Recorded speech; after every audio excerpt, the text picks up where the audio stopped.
بسم اللہ الرحمن الرحیم۔ حضرت عبداللہ بن جعفر رضی اللہ تعالی عنہ نے مجبور ہو کر حجاج بن یوسف سے اپنی بیٹی کی شادی کی اور بیٹی سے کہا کہ اے بیٹی، جب وہ تمہارے پاس اندر آئے تب آپ نے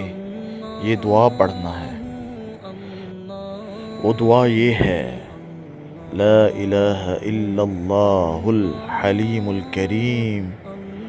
سبحان اللہ رب العرش العظیم، الحمد للہ رب العالمین۔ حضرت عبداللہ رضی اللہ تعالیٰ عنہ نے کہا کہ جب حضور نبی کریم صلی اللہ علیہ وسلم کو کوئی سخت امر پیش آتا تو آپ صلی اللہ علیہ وسلم یہی دعا پڑھتے تھے، جس کا فائدہ یہ تھا کہ کسی ظالم شخص